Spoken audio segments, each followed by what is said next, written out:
Ladies and gentlemen, here is Mr. Michael Beckerman.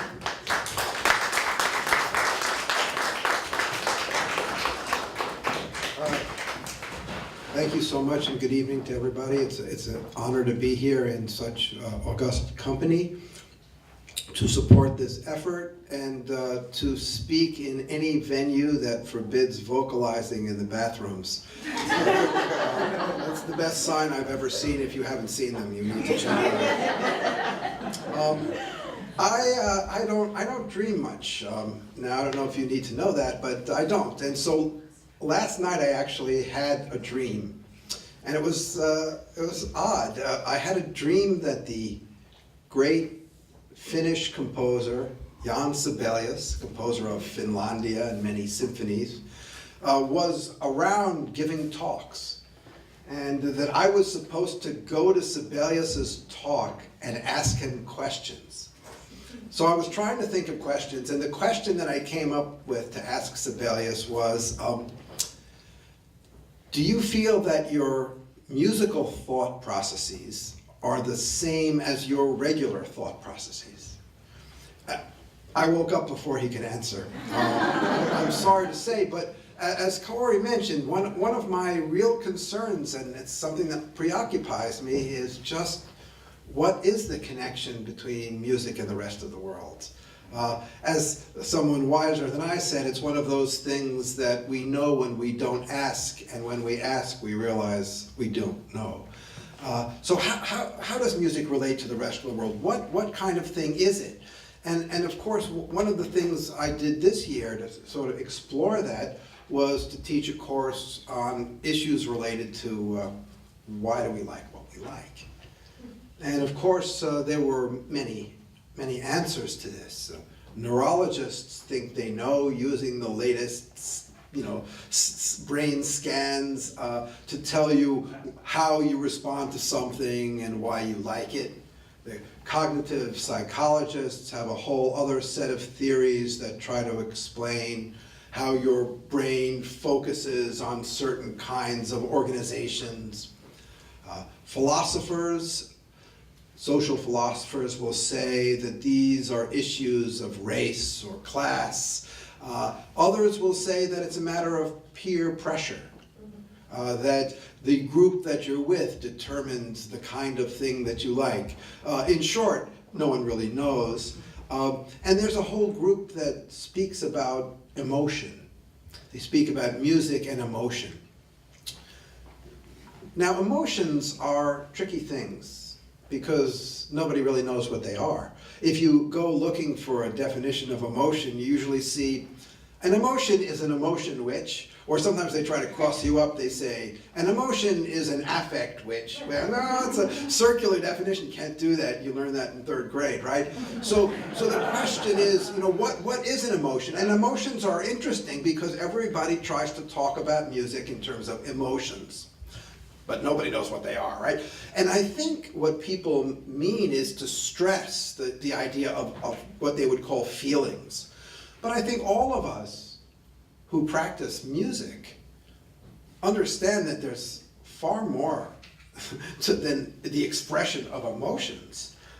And most of us also probably don't subscribe to a worldview that divides human experience so radically into emotions on the one hand and Mr. Spock on the other, that you have ideas that don't have any emotional content and emotions that don't have any ideas.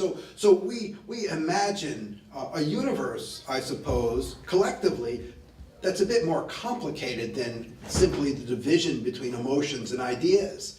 And so the question is, how do we account for that? What words do we use to describe this? Well, often people fudge a bit and try to use the word spiritual to somehow imply a world that is both a world of ideas and a world of emotions, and they're connected. But even though it might sound to you a bit like a Hallmark card, I'd use another word. I'd use the word love. And I guess I would say that music and love have an enormous amount in common. First, both states according to the psychologists and according to neurologists, music, almost more than anything else, occupies the various different regions of the brain simultaneously, probably accounting at least for some of the richness we experience when we listen to it. And I think love does the same thing. So I guess I want to talk about two more things that involve the idea of music and love. One is the piece you're going to hear tonight, which is Dvorak's Sonatina, originally for violin and piano, being played tonight with flute. Now, love works in this piece in at least two different ways. First of all, it's Opus 100. And Dvorak was a famously modest man and reticent. He used to sit with the conductor Anton Seidel downtown in the German taverns in New York when he was in New York City. And apparently the two would sit together for an hour and a half, neither saying a word.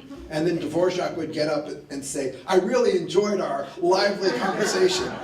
So Dvorak was quite reticent, but modest. So for his Opus 100, instead of some grand symphony, he wrote a sonatina which he dedicated to his children. But there is also another love song right in the very center of the sonatina.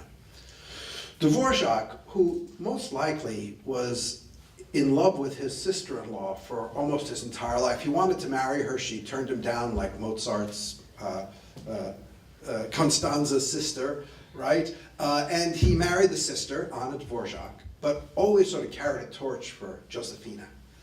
And when he came to the United States, he conflated Josefina with the character of Minnehaha in the Song of Hiawatha, Hiawatha's beautiful bride. And when he was traveling from Spillville, Iowa, back to New York, he stopped at Minnehaha Falls in Minneapolis. I don't know if anybody's been there. And he was absolutely enchanted.